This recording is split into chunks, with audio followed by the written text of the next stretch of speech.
ఇప్పటి వరకు సేవకులకు అవసరమైన పాఠాలు అపోస్తలుడైన పౌలు ద్వారా మనం నేర్చుకున్నాం. ఇప్పుడు విశ్వాసులకు సంబంధించిన వాక్య భాగాన్ని మనం ధ్యానించబోతున్నాం. సో విశ్వాసులైన వారు దయచేసి పౌలు గారి ద్వారా దేవుడు చెప్పిన ఈ సందేశాన్ని శ్రద్ధగా విందాం. 2వ అధ్యాయం 13వ వచనం నుండి చూడండి. ఆ హేతువు చేతను మీరు దేవుని గురించిన వర్తమాన వాక్యము మా వలన అంగీకరించినప్పుడు మనుష్యుల వాక్యమని ఎంచక అది నిజముగా ఉన్నట్టు దేవుని వాక్యమని దానిని అంగీకరించితిరి గనుక మేమును మానక దేవునికి కృతజ్ఞతాస్తుతులు చెల్లించుచున్నాము. చాలండి. ఒక బోధకుని నోట దేవుడు వాక్యాన్ని ప్రకటింపజేస్తున్నప్పుడు విశ్వాసులు ఎలా దాన్ని స్వీకరించాలి అనేది పౌలు మనకు జ్ఞాపకం చేస్తున్నాడు. ఈ దెస్సలోనిక సంఘస్థులు పౌలు చెప్పిన వాక్యాన్ని మనుషుల మాటలుగా భావించక సాక్షాత్తు దేవుడే మాట్లాడుతున్నాడు అని స్వీకరించారట. ఈరోజు బోధని ప్రజలు స్వీకరించట్లేదు. మీరు చెప్తే మేమేంటి వినేది అంటున్నారంటే ఆ మాటలు బోధకుని నోటి నుండి వస్తున్నాయి అనుకుంటున్నారు. బోధకుని యొక్క హృదయం ఆయన స్వతిచిత్తం నుండి వస్తున్నాయి అనుకుంటున్నారే కానీ వారు చెప్పేది దేవుని వాక్యమే కదా అన్న ఆలోచన లేకపోతే ఆ వాక్యం మన జీవితాల్లో ఫలించదు. ఏ బోధకుడు చెప్తున్నా వాక్యంలో నుండి ఏదైనా ఎత్తి మనకు చెప్తున్నప్పుడు ఎవరి మాటలుగా స్వీకరించాలి వాటిని? ఇదిగో అయ్యగారు మాకు అవన్నీ చెప్పొద్దు అంటున్నావంటే దేవుడినితో మాట్లాడొద్దు అంటున్నావు అన్నమాట. బైబిల్లో ఉన్నది ఉన్నట్టుగా బోధకులు బోధిస్తున్నప్పుడు మా గురించి ఎందుకు చెప్పారు అయ్యగారు అంటే ఎవరి గురించి చెప్పమంటారు? మీ గురించి కాకపోతే ఇంకెవరి గురించి చెప్పమంటారు? అదేంటి సార్ మా గురించే చెప్పారు, మా కోసమే చెప్పారంటే మరి మీకోసమే బైబిల్ ఉన్నది. దేవుడు మాట్లాడితే నీకోసమే మాట్లాడతాడు, ఇంకెవరి కోసం ఎందుకు మాట్లాడతాడు? బైబిల్లో ఉన్నది ఉన్నట్టుగా దేవుడు సేవకుల నోట మాట్లాడినప్పుడు అది హృదయానికి గాయమైన ఇష్టం లేకపోయినా అది దేవుని స్వరంగా మీరు విశ్వసించి దానికి విధేయత చూపిస్తే దీవించబడతారు. మనుషులను మరుగు చేసేయండి. సేవకులు ఎవరైనా వాళ్ళని చూడకండి. దేవుని వాక్యము వారి నోట పలికించబడుతున్నప్పుడు ఆ మాటకు విలువనివ్వండి. అపోస్తలుడైన పౌలు చెప్తున్నాడు, ఆ సంఘాన్ని గురించి కృతజ్ఞతాస్తుతులు చెల్లిస్తున్నాడు. అసలు ఈ మధ్య కాలంలో పాస్టర్స్ని మీరు పలకరిస్తే మీ సంఘం గురించి ఒక 2 మాటలు చెప్పండి సార్ అంటే అభినందించడానికి బదులు బాధపడే సేవకులు ఎక్కువ మంది ఉన్నారు. ఏం చెప్పమంటారు సార్ మా సంఘం గురించి? ఈ విశ్వాసులతో తలనొప్పి అయిపోతుంది అనుకునే పరిస్థితే ఉంది. ఒక సంఘాన్ని గురించి ఒక కాపరి లేదా ఒక బోధకుడు దేవునికి కృతజ్ఞతాస్తుతులు చెల్లించబ్బా ఎంత మంచి విశ్వాసులను ఇచ్చావు నాయన అని చెప్పుకునే స్థాయి ఈరోజు చాలా అరుదుగా కనబడుతుంది మనకు. ఈ సంఘాన్ని గురించి పౌలు కృతజ్ఞతాస్తుతులు చెల్లిస్తున్నాడట వాళ్ళ వైఖరిని చూసి. కొన్ని సంఘాలేమో తలనొప్పిని క్రియేట్ చేశాయి పౌలు గారికి. కొరింథీ సంఘం ఉందనుకోండి, తలబద్దలు చేసుకోవాల్సి వచ్చింది ఆ సంఘం గురించి. అబ్బా మానక మీ గురించి వేదన పడాల్సి వస్తుంది నేను. గలతీ సంఘాన్ని గురించి మీకోసం నేను మళ్ళా ప్రసవ వేదన పడాల్సి వస్తుంది అని కొన్ని సంఘాలను గురించి ఏమో బాధపడుతూ రాశాడు. కానీ కొన్ని సంఘాలను గురించి అభినందిస్తూ మిమ్మల్ని బట్టి నేను దేవునికి కృతజ్ఞతాస్తుతులు, కొలసి సంఘాన్ని గురించి అలాగే ఎఫెసీ సంఘాన్ని గురించి ఫిలిప్పీ సంఘాన్ని గురించి సంతోషంతో రాసిన పత్రికలు అవి. దెస్సలోనికలో కూడా ఆ విశ్వాసుల యొక్క వైఖరి మనుషుల వాక్యమని ఎంచక అది నిజముగా ఉన్నట్టు దేవుని వాక్యమని దానిని అంగీకరించితిరి గనుక మేమును మానక దేవునికి కృతజ్ఞతాస్తుతులు చెల్లించును. ఆ వాక్యమే విశ్వాసులైన మీలో కార్యసిద్ధి. రైట్. మనిషి జీవితంలో కార్యసిద్ధి కలగజేయాల్సిందేంటి? వాక్యమే. ఏ సంఘమైనా కార్యసిద్ధిలోనికి అనగా అభివృద్ధిలోనికి దేవుని చిత్తము ఆ ప్రాంతంలో నెరవేర్చబడాలంటే ఆ వ్యక్తులను మోటివేట్ చేసేది ఏంటి అని అంటే దేవుని వాక్యమే. అది ఒక జనరేటర్ లాగా లోపల ఒక శక్తిని ఉత్పత్తి చేసే విధంగా జీవవాక్యము అంటాం దాన్ని. అంటే జీవాన్ని ఇస్తుంది, లైఫ్ ఇస్తుంది. ఒక వ్యక్తిలోనికి ప్రభావితం చేయగలిగిన మాటలు దేవుని వాక్యమే. సో సంఘాల్లో కార్యాలు జరగాలి, దేవునికి మహిమకరమైన కార్యాలు జరగాలి, కార్యము సిద్ధింపబడాలి అని అనుకుంటే మనకు ఉపయోగించాల్సిన ఒకే ఒక ఆయుధం దేవుని వాక్యం. ఆ వాక్యం బోధకుడు స్వచ్ఛమైన రీతిలో బోధించాలి. స్వీకరించేవారు కూడా అది నిజముగా దేవుని వాక్యం అని స్వీకరిస్తే దేవుడు నాతో మాట్లాడాడు, అది దేవుడు మాట్లాడిన మాట అని నువ్వు గుర్తించగలిగితే నీ లోపల ఆ వాక్యం కార్యసిద్ధి చేస్తుంది. కార్యం అంటే నీ జీవితంలో మార్పును తీసుకొని రాగలుగుతుంది. దేవుడు అనుకున్న కార్యాన్ని నీ జీవితంలో అది చేయగలుగుతుంది. ఇది విశ్వాసులు ప్రతి ఒక్కరు నేర్చుకోవాల్సిన పాఠం. ఎవరు మాట్లాడుతున్నారు అనేది ముఖ్యం కాదని మళ్ళీ చెప్తున్నాను.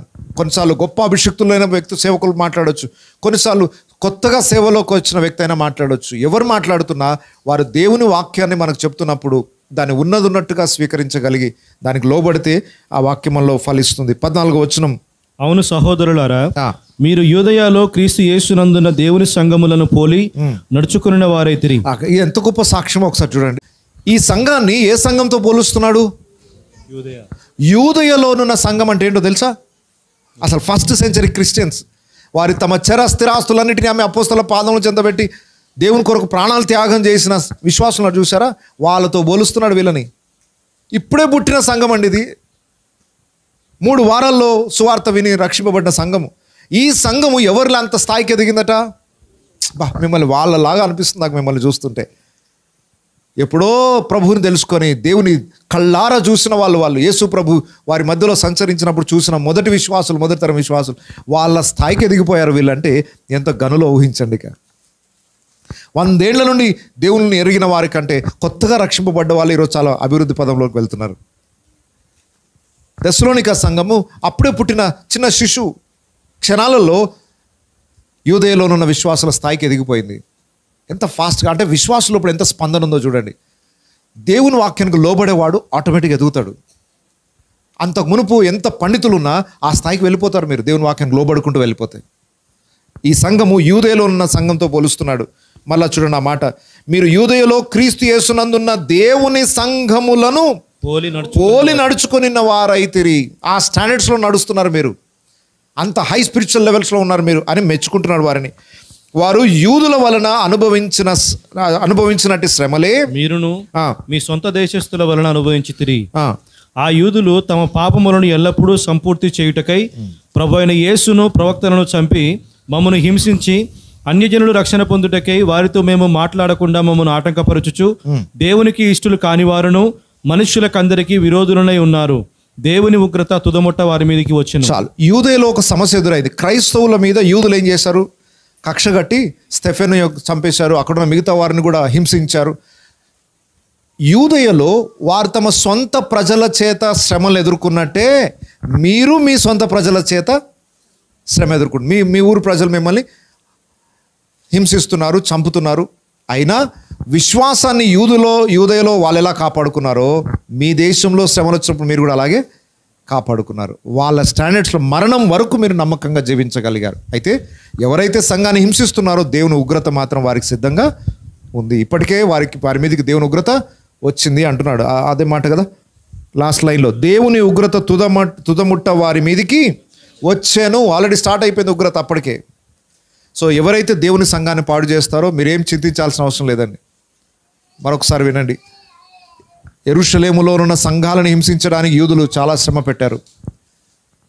తెస్సలోనిక ప్రాంతంలో ఉన్న ప్రజలు తెస్సలోనిక సంఘాన్ని హింసించారు. కానీ వాళ్ళు పగ తీర్చుకునే ప్రయత్నాలు చేయలేదు. ఎన్నోసార్లు చెప్పాను, మళ్ళా చెప్తున్నాను, కొన్ని దుర్ఘటనలు జరుగుతున్నాయి. సేవకులను చంపడం కానీ వివిధ సంఘాలని కూల్చేయడం కానీ ఏమి జరిగినా క్రైస్తవుడు ఎలా స్పందించాలి? క్రైస్తవుడు ఇలాంటి సంఘటన జరిగినప్పుడు ఎలా స్పందించాలి అంటే మనం ర్యాలీలు తీయాలా?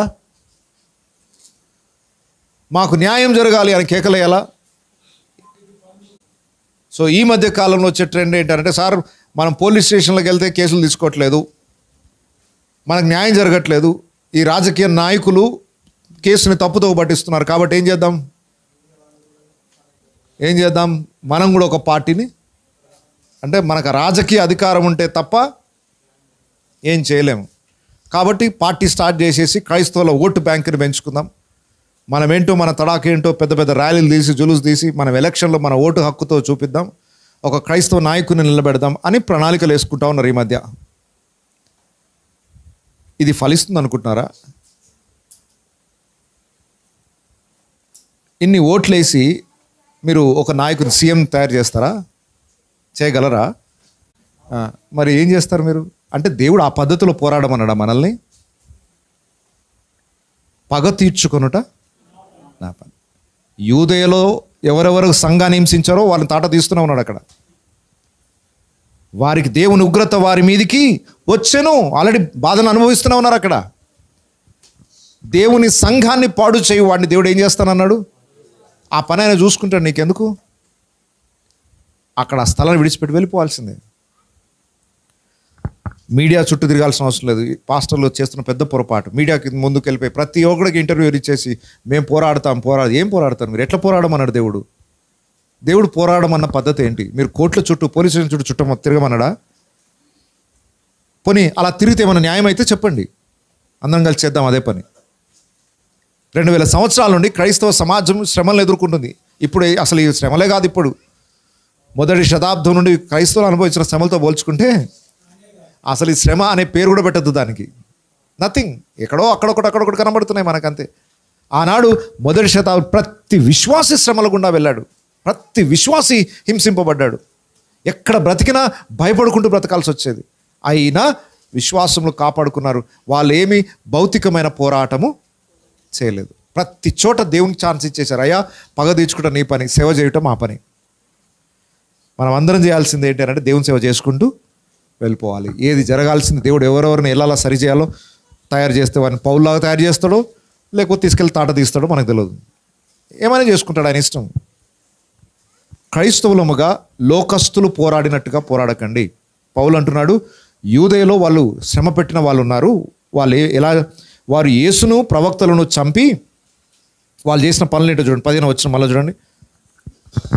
ఆ యూదులు తమ పాపములను ఎల్లప్పుడూ సంపూర్తి చేయుటకై ప్రభువైన యేసును ఎవరు చంపారు? ఎవరిని చంపారు? వాళ్ళు యేసును చంపారు, ప్రవక్తలను చంపి మమ్మును హింసించి అన్యజనులు రక్షణ పొందుటకై వారితో మేము మాట్లాడకుండా మమ్మల్ని ఆటంకపరచు, సేవను కూడా ఆటంకపరిచారు. వాళ్ళు స్వార్థ చెప్పొద్దు మీరు అన్నారు. దేవునికి ఇష్టలు కాని వారును, వారెవరు? దేవునికి ఇష్టలు కానివారును మనుష్యులకందరికి విరోధులై ఉన్నారు. దేవుని ఏం చేద్దాం మరి వారి గురించి? మనం అందరం ఏకం కావాలి అన్నాడా? బాబు మీరేం చేయాల్సిన అవసరం లేదు, ఆల్రెడీ దేవుడు చేయాల్సిన పని చేస్తున్నాడు. కాబట్టి క్రైస్తవులారా, ఏ పాస్టర్కి ఏమైనా మీరు ఏమి గొంతు చించుకొని అరవాల్సిన అవసరం లేదు, అంత అవసరం లేదు మనకు అంటున్నా నేను. ఇప్పుడు వ్యతిరేకించే వాళ్ళు ఆ బోధ 100% రైట్. బోధించడానికి కొంచెం జ్ఞానం కావాలంతే. సత్యం సత్యమే, కానీ బోధించే విధానం కొంచెం జాగ్రత్త పడాలి. బహుశా దేవుడు ఆయనని ఆ మరణం కొరకు అప్పగించుకున్నాడు, ఆయన బోల్డ్గా చెప్పాడు. అలా చెప్పడం ద్వారా చాలామందికి తెలిసింది కూడా. సో అలా చెప్పాలనుకున్నాడు, ప్రాణాలు తెగించాల్సిందే. ప్రాణాలు పోతాయి ఖచ్చితంగా. దేవుడు అనుమతినిచ్చాడు కూడా. బాప్తిస్మ ఇచ్చే యోహాను హేరోదు రాజు దగ్గరికి వెళ్ళి ఏమన్నాడు? దేవుడు ఆయన ఆ పని కొరకు వాడుకున్నాడు. అట్లాగని ప్రతి సేవకుడు వెళ్ళిపోయి ఆ పని చేశాడు అనుకోండి, అనవసరంగా తలలు తీసుకోవాల్సి వస్తుంది. సో జ్ఞానం కావాలి అక్కడ. దేవుడు ఆ బాధ్యతనిచ్చి పంపితే ప్రాణాలు లెక్క చేయకుండా వెళ్ళి చేయాలి. దేవుడు ఆ పద్ధతిలో కూడా వాడుకుంటాడు కొంతమందిని.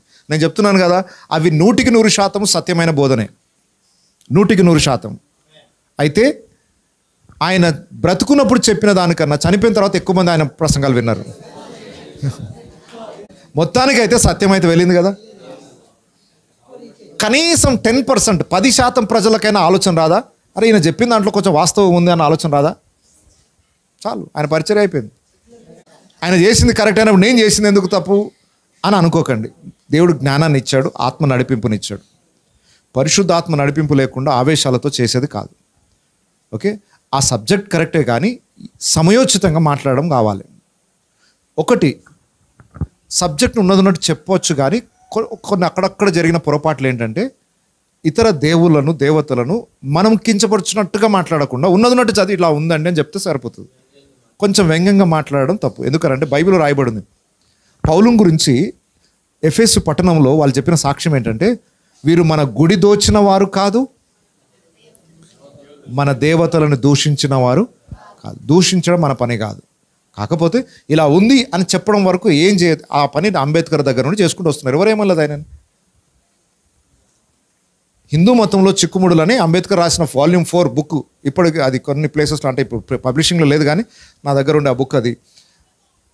అంబేద్కర్ గారు స్పష్టంగా వాళ్ళ గ్రంథంలో ఉన్నట్టుగా తీసి రాశాడు. ఎవరేం చేయలేదు ఆయన, అంటే వ్యంగ్యంగా మాట్లాడలేదు. ఆయన ఉన్నట్టుగా వివరాలన్నీ చెప్పి ప్రజలకు తెలియజేశాడు. ఈ కారణాన్ని బట్టి నేను హైందవునిగా ఉండడానికి ఇష్టపడట్లేదని చెప్పేశాడు. ఇప్పటికీ ఆయన గౌరవిస్తారే తప్ప వ్యతిరేకించే వాళ్ళు లేరు. మనం చేసే పని ఏంటంటే కొంచెం వ్యంగ్యంగా మాట్లాడడం ద్వారా ఎదుటి వారి హృదయాన్ని నొప్పిస్తున్నాం. సత్యాన్ని చెప్పాల్సిన విధానంగా చెప్తే వాడు స్వీకరించవచ్చు, తృణీకరించవచ్చు, కానీ వ్యంగ్యంగా మాత్రం మాట్లాడద్దు. మనం యేసు ప్రభు చెప్పిన పని ఏంటి? ఎక్కడైనా మీకు సువార్తను అభ్యంతరపరిస్తే ఏం చేయమన్నాడు?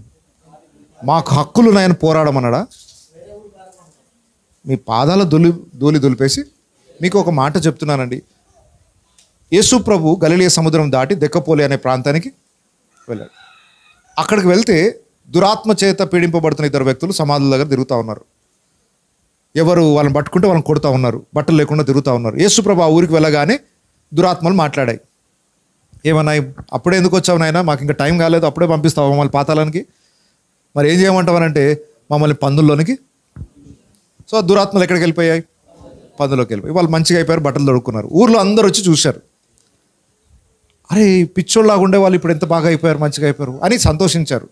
కానీ పందులు చచ్చిపోయాయని దుఃఖపడి. యేసు ప్రభువుని ఇప్పుడు అభిమానించాలా, వాళ్ళు తృణీకరించాలా? వాస్తవానికి ఏం చేయాలి? ఇంత పిచ్చోళ్ళు లాంటి మనుషులను ఈరోజు ఎంత బాగా చేశాడు, నువ్వు దేవుడవయ్యా అని చెప్పి అంగీకరించి ఆయన కాళ్ళ మీద పడాలి. కానీ ఏం చేశారు వాళ్ళు? వాళ్ళు ఏమన్నారు? ఈ ఊరు వదిలేసి ఇప్పుడు యేసు ప్రభు ప్లేస్లో మీరుంటే ఏం చేస్తారు? నన్ను ఎట్లా వెళ్ళిపోమంటారు? నేనేం తప్పు చేసినా వెళ్ళిపోమంటారు? ఆయనకు హక్కు లేదా? న్యాయం చట్టం తెలియదా ఆయనకి? అధికారం లేదా? వెళ్ళిపోమనగానే వెళ్ళిపోయేది పిరికివాడా? తెలియకనా? ఏం ఆదిరి చూపించాడు యేసు ప్రభు మనకు? ఊర్లో ఉన్న వాళ్ళు అన్నారు, అయ్యా ఈ ఊరు వదిలేసి వెళ్ళిపోండి అన్నాడు. ఒక్క మాట కూడా పలకలేదు. నా డ్యూటీ అయిపోయింది, వెళ్ళిపోతుంది. ఆయననే అలా వదిలేసి వెళ్ళిపోతుంటే మేము ఎట్లా వెళ్తాం? చంపితే చంపుకోండి, ఇక్కడ నిలబడతాం. ఏమైనా న్యాయంగా ఉందా? బైబిల్ ఏం చెప్తుంది? ఇది లోకస్తుల పద్ధతి. లోకస్తులు ఇలాగే చేస్తారు. మన పద్ధతి అది కాదు. మన రూటే వేరు, మనం పోరాడే విధానం వేరు, మన టెక్నిక్స్ వేరు, మన పోరాడే ఆయుధాలు వేరు, పోరాడాల్సిన వ్యక్తులు వేరు. మన కంప్లీట్ డిఫరెంట్. మనం ఎందుకు మళ్ళీ భూ సంబంధమైన రీతిలో పద్ధతులు ఆలోచిస్తున్నారు? నీ ర్యాలీలు పనికిరావు, నీ అధికారం పనికిరాదు, నీ చట్టం పనికిరాదు. సంఘం హింసింపబడాలి అని దేవుడు నిర్ణయించాడు. ఆ ప్రాసెస్ గుండా వెళ్ళాల్సిందే. రాజ్యాంగం ఈరోజు ఉంటే రేపు తీసేస్తారని, దాని గురించి అది ఉందని ఏమీ ఉప్పొంగకండి. ఫస్ట్ సెంచరీలో రాజ్యాంగం ఉందన్న ధైర్యంతో సువార్త సేవ చేశారా?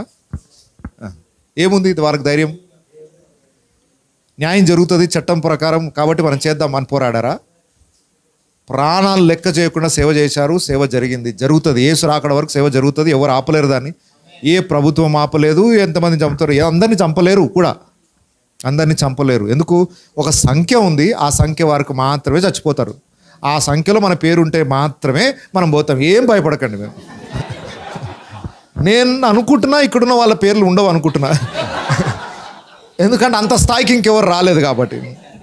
ఓకే, ఊహించుకోకండి అమ్మో రేపు నన్ను చంపేస్తారేమో అని. ఇప్పుడు జ్ఞానంగా చేయాలి. ఓకే, మళ్ళీ వీధి సువార్తలు వెళ్ళి మళ్ళీ కరపత్రాలు పంచే టైం కాదు ఇది. చూడండి, సేవ ఆపము, సువార్త ఆపము. ఎవరు చెప్పినా గొంతు మీద కత్తి పెట్టినా ఆపం. దానికైతే మనకి వెనక అడుగు వేసేదే లేదు. ఎవరైనా రాని, రేపు ఎలాంటి చట్టాలు తీసుకొచ్చి సువార్త ప్రకటించదని చెప్పినా 100% ప్రాణం పోయేదాకా నేనైతే ప్రకటిస్తాను. దానికి ఏం డౌట్ లేదు. కానీ ప్రకటించవలసిన పద్ధతిలోనే ప్రకటించాలి. దేవుని ఆత్మ నడిపింపునకు లోబడాలి. ఓకే, సో జ్ఞానంగా దేవుడు చేయమన్నాడు. పాము వంటి వివేకమును పౌరం వంటి ఆ పద్ధతిలో సేవ చేస్తే మనకంటే ఫస్ట్ సెంచరీలో ప్రతికూలమైన పరిస్థితుల్లో అద్భుతమైన సేవ చేశారు వాళ్ళు. మనలాగా ట్రీట్ చేయలేదు వాళ్ళు, మనలాగా పోరాడలేదు, మనలాగా మూర్ఖంగా వాదించలేదు. వెళ్ళిపోమనగా వెళ్ళిపోయారు, ఇంకొక దగ్గర చేసుకున్నారు. ఎక్కడ ద్వారాలు తెరిస్తే అక్కడ చేసుకుంటూ వెళ్ళిపోయారు అంతే. దేవుడు ఎవరిని లెక్కలోకి వేసుకున్నాడో వారికి హతసాక్షుల లిస్టులోకి వేసుకుంటాడు. వాళ్ళు చేయాల్సిందంతా చేస్తారు, చెప్పాల్సిందంతా చెప్తారు, హతసాక్షులు అవుతారు. యోహాన్ పరిచర్య అయిపోయింది. హేరోదు రాజు ముందుకు డైరెక్ట్ వెళ్ళిపోయాడు. నిజానికి రాజు ముందు అంత డేర్గా మాట్లాడే హక్కు ఎవరికి లేదు. దేవుని స్వరం విన్నాడు, వెళ్ళాడు, చెప్పాడు, అయిపోయింది. నా డ్యూటీ అయిపోయింది, తల తీసేసుకోండి అన్నాడు, అయిపోయింది, డ్యూటీ అయిపోయింది. అలా హతసాక్షుల లిస్టులో ఉన్న వాళ్ళు చేసే పరిచయం వాళ్ళు చేస్తారు.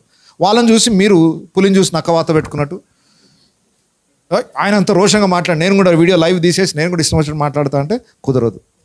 దేవుడు చెప్తే చేయాలి. ఆ రోషం వేరు, అభిషేకం వేరు, ఆ పిలుపు వేరు. అవన్నీ మీకున్నాయి అనుకుంటే చేయండి. ఎంత ప్రతికూలమైన పరిస్థితులు ఉన్నా రక్షింపబడడానికి సిద్ధంగా ఏర్పరచబడిన వారు ఉన్నారు. ఇంకా వాళ్ళకు సువార్త అందుతూనే ఉంది. ఇప్పటికీ బాప్తిస్మాలు ఇస్తూనే ఉన్నాం. ఇప్పటికీ మారుమనసు పొందే వాళ్ళు పొందుతూనే ఉన్నారు. ఆయన అవకాశాలు ఇచ్చినంత వరకు చేసుకున్నాం. సువార్త యేసు రాకడ వరకు జరగాల్సిందే. ఆయన ద్వారాలు మూసేంత వరకు ఎవరు ఆపలేరు దాన్ని. దేవుడు తలుపు తీయగా దాన్ని మూయగలిగిన వాడెవరు? దేవుడు మూయగా దాన్ని. సో ఇప్పటికి తెరిచే ఉన్నాయి. తెరిచినంతసేపు ఏ ప్రభుత్వం ఆపలేదు, ఎవరు గన్ను పెట్టి ఆపలేరు, తుపాకు పెట్టి ఆపలేరు. అద్భుతమైన సేవ చేద్దాం. చేయకుండా మౌనంగా మాత్రం కూర్చోవద్దు. సువార్త సేవ ఏ కార్యాన్ని బట్టి కూడా భయానికి గురి చేయబడి, ఆందోళనకు గురి చేయబడి ఆపడానికి వీలు లేదు. ఇంకా చెప్పాలంటే మీకు తెలియదు, అసలు ఇలాంటి సంఘటనలు జరుగుతుంటే చర్చ్ మీకు తెలియకుండానే ఉజ్జీవింపబడుతుంది, రోషం వచ్చేస్తుంది, ఇంకా ఎక్కువ సేవ చేయాలనిపిస్తుంది. ఓకే, సో నిజంగా దేవుని కొరకు నిలబడాలనుకున్న వాడికి ఇది ఉజ్జీవం కలుగజేస్తుంది. కాబట్టి మంచి సేవ చేసే టైం వచ్చింది. మనం మంచి జనరేషన్లో ఉన్నాం, మంచి టైంలో ఉన్నాం. దేవుని కొరకు నమ్మకంగా పనిచేసే రోజులు వచ్చినాయి. విస్తరించడానికి టైం వచ్చింది. ఓకే, పక్క రాష్ట్రాలకు కూడా, పక్క దేశాలకు కూడా స్ప్రెడ్ అయ్యే టైం వచ్చింది. ఇక్కడ చెదరగొడుతున్నాయి కదా మనం పోతాం వేరే దగ్గరికి, లేకపోతే ఈ ఊరు పోతావు. యెరూషలేములో శ్రమలు అధికమైనప్పుడే విశ్వాసులు ఏమైపోయారు? లేకపోతే మీ ఊరు మీరు ఎప్పుడు వదలాలి సార్? వదలరు. అమ్మో, మామూలు వాళ్ళు కాదు మీరు. మిమ్మల్ని అందరినీ తీసుకెళ్ళిపోయి ఇప్పుడు మధ్యప్రదేశ్లో పడేయాలని ఉంది నాకు. నేను పంపితే పోరు కదా మీరు. ఈ ఊర్లో స్వార్థ ప్రకటించేంత గట్టి రూల్ పెట్టేసి ప్రకటిస్తే చంపేస్తే మనం గట్టిగా పెడితే అప్పుడు ఏం చేస్తారు మీరు? పోవాలి మరి. ఇంకెప్పుడు పోతారండి? ఉత్తర భారతదేశం అంతా స్వార్థ సేవ లేకుండా ఉంది, చెప్పేవాళ్ళు లేరు. ఎన్నో గ్రామాలు ఉన్నాయి, వందల కొల మండలాలు స్వార్థ లేవు, మనుషులు లేరు. ప్రతికూలమైన పరిస్థితులు ఉన్నాయి, కానీ వెళ్తే చెప్తే వినేవాళ్ళు ఉన్నారు. ఇంకా అలా వెళ్ళేవాళ్ళు లేరు. వెళ్ళాలంటే భాష నేర్చుకోవాలి, తప్పదు. భాష వస్తుంది. ఎవరైనా వస్తారంటే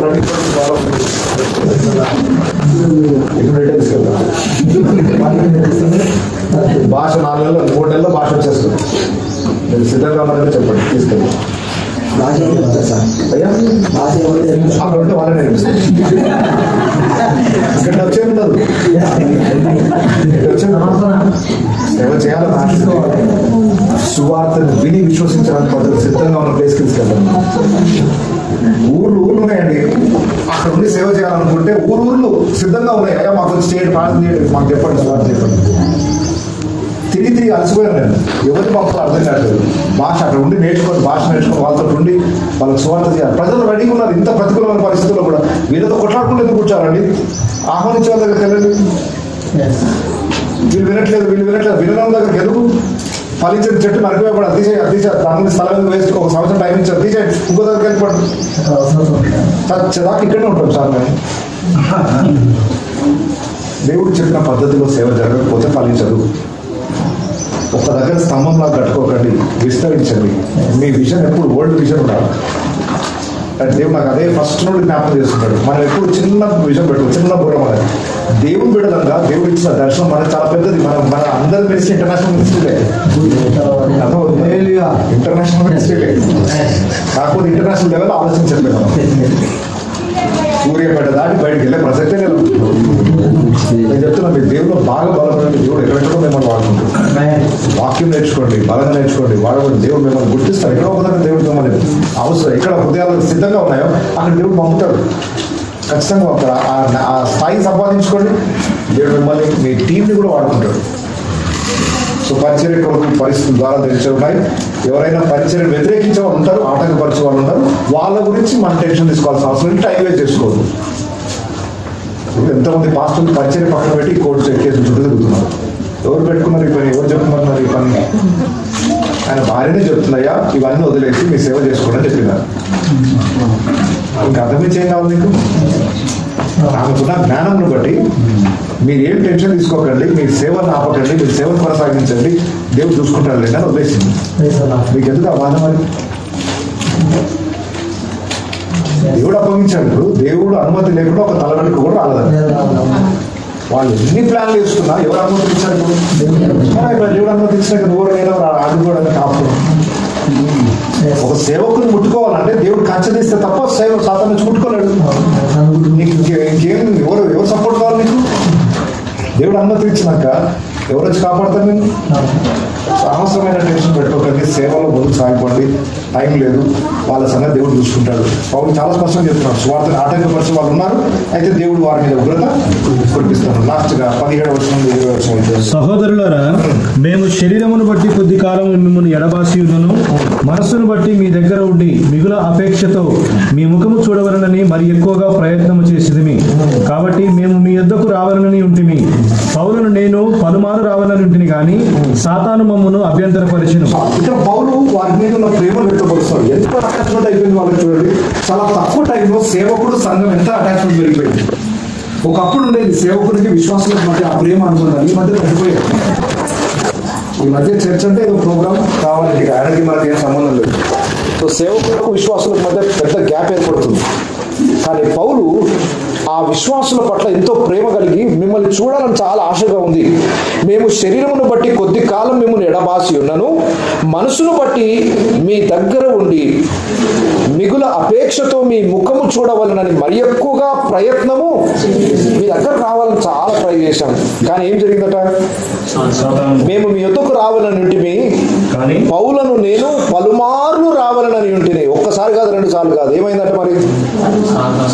సాతాను మమ్మను అభ్యంతరపరిచను. బాగా గుర్తుపెట్టుకోండి, దేవుని సేవ చేయాలని మనకు చాలా ఆశ ఉంటుంది, కానీ ఖచ్చితంగా అభ్యంతరములు రాక పౌలు అక్కడ శ్రమ ఎదురవుతుందని చెప్పేసి ఏథెన్స్ నుండి కొరింథీకి వెళ్ళిపోయి అక్కడనే ఉండిపోయాడు. ఇక్కడ నుండి ఎక్కడికి వెళ్ళాలనుకుంటున్నాడు ఆయన? ఈ పత్రిక కొరింథీ నుండి రాస్తున్నాడు. కొరింథీ నుండి ఎక్కడికి వెళ్ళాలని ఆశ ఈయనకి? దశలోనికి వెళ్ళాలని చాలాసార్లు ట్రై చేశారంటే కానీ ఆటంకపరచబడి. ఎవరు ఆటంకపరిచారు? ఇప్పుడు ఈయనకు మనసులో వెళ్ళాలని ఉంది, ఈయన మనసు ఏం ఆటంకపరచట్లేదు.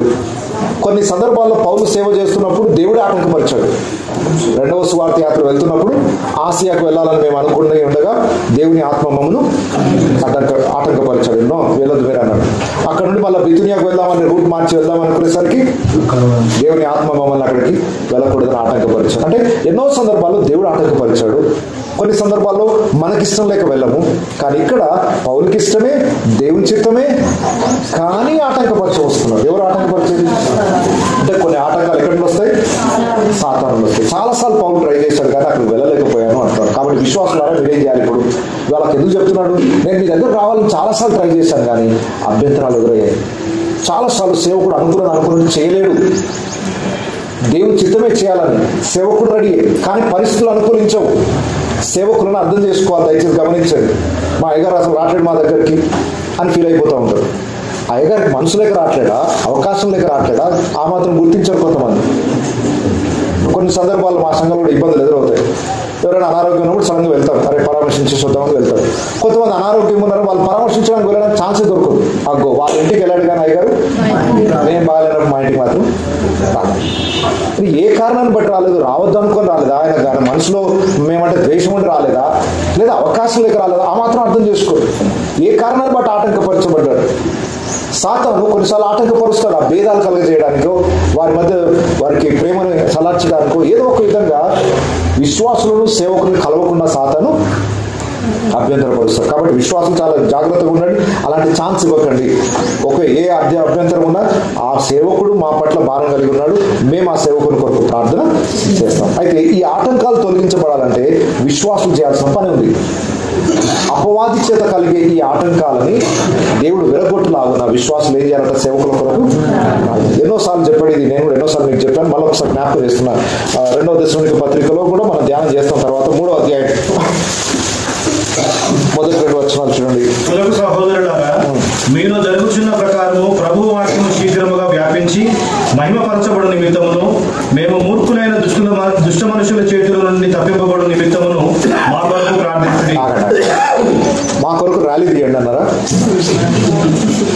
మా కొరకు ఓట్లేసి మమ్మల్ని గెలిపించండి అన్నారా? ఏం చేయాలి? దేనికోసం ప్రార్థన చేయాలి? మీలో జరుగుతున్న ప్రకారం ప్రభు వాక్యం శీఘ్రముగా వ్యాపించి, వాక్యం చాలా స్పీడ్గా స్ప్రెడ్ కావాలి, పరిగెత్తాలి వాక్యం. అలా చేయడానికి మాకు కొన్ని సమస్యలు ఉన్నాయి. మరి పరిగెత్తాలని మాకు కూడా ఆశ ఉంది, కానీ అభ్యంతరాలు ఎదురవుతున్నాయి. అభ్యంతరాలు ఏ కారణాన్ని బట్టైనా రావచ్చండి. డబ్బు లేక కావచ్చు, మనుషులు యాక్సెప్ట్ చేయకపోవడం ద్వారా కావచ్చు, ప్రభుత్వం సహకరించకపోవచ్చు, గ్రామం వ్యతిరేకించవచ్చు. ఏ కారణాన్ని బట్టైనా అభ్యంతరం రాదు. దానికి సొల్యూషన్ ఒకటే, వ్యాపించి మహిమపరచబడు నిమిత్తం, మేము మూర్ఖులైన దుష్ట మనుషుల చేతి నుండి తప్పింపబడు నిమిత్తమును ఏం చేయాలి? విశ్వాసాలు ఏం చేయాలి? మన ఆయుధం అది. దాన్ని పక్కన పెట్టి ఏం చేసినా వేస్ట్.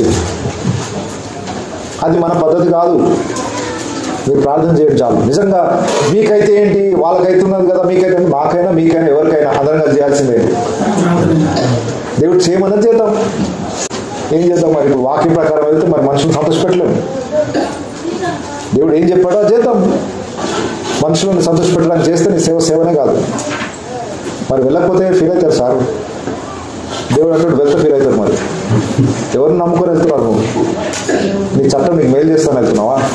రాజకీయ నాయకులను చూసి అమ్మో ఇంత బలగా నీ నోట్లు పోతాయి నాకు అని అనుకొని సానుభూతి చూసి నీకు మేలు చేస్తాను అనుకుంటున్నావా? ఏం ఆశిస్తూ పరిగెత్తుతున్నారు? ఏం ఆశిస్తూ చట్టం కొరకు పరిగెత్తుతున్నారు? అది కాదు కదా. మనం ఫస్ట్ సెంచరీ ఇప్పటి వరకు క్రైస్తవ్యానికి ఎక్కడ న్యాయం జరగదు. అన్యాయం సహించుటకే నేను పిలువబడింది. మళ్ళా న్యాయం కావాలంటే దేవుడు నేను పిలిచిన పిలిపేవారు. న్యాయం ఎందుకు జరుగుతుంది? దానికోసం ఎందుకు పాకులాడుతున్నారు? దేవుని స్వార్థ నమ్మకంగా చేసుకుంటూ వెళ్ళిపోవాలి. అభ్యంతరాలు వస్తే ప్రార్థన చేయాలి. దేవుడే వాటిని తొలగించుకుంటూ వస్తాడు. దేవుడు నేను ఎక్కడికి తీసుకెళ్ళాలనుకున్నాను? రోమాకు వెళ్ళాలనుకున్నాడు పౌలు. ఎవరు ఆపగలిగారు పౌలుని? ప్రభుత్వం యొక్క లాంఛనాలతో తీసుకెళ్లాల్సి వచ్చింది. ఖర్చు అంతా ప్రభుత్వం పెట్టుకోవాల్సి వచ్చింది. చెప్పలేము. దేవుడు నీకు జైలు పరిచయం చేయాలనుకుంటున్నాడు, ఆయన లాంఛనంగా తీసుకెళ్తాడు. ఏముంది?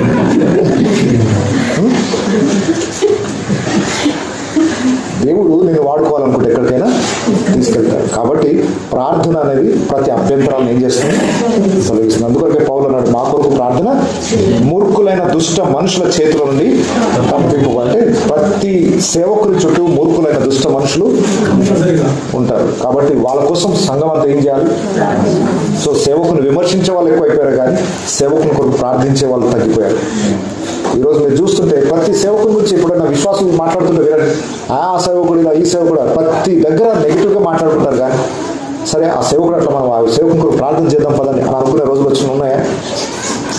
విమర్శించడం చాలా చూస్తున్నాం, విజ్ఞాపన చేసే వాళ్ళే కనబడట్లేదు. సో విమర్శించడం ఆపేసి విజ్ఞాపన చేయడం ప్రారంభించి ఆ సేవకుడు ఇట్లా, ఈ సేవకుడు ఇట్లా అని అనడం పక్కన పెట్టేసి సరే మనం ఏం చేద్దాం, మన బాధ్యత ఏంటి అని విశ్వాసులు ప్రార్థించడం నేర్చుకోవాలి. ఇదే మాట కొలసి పత్రిక కూడా మనం అప్పుడు ధ్యానించాం, మనం ఒకసారి గుర్తు చేసుకున్నాం.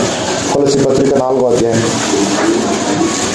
4వ వచనం లేదా 2వ వచనం నుంచి ప్రార్థన యందు నిలకడగా ఉండి కృతజ్ఞత గలవారై దాని యందు మెలకువగా ఉండుడి.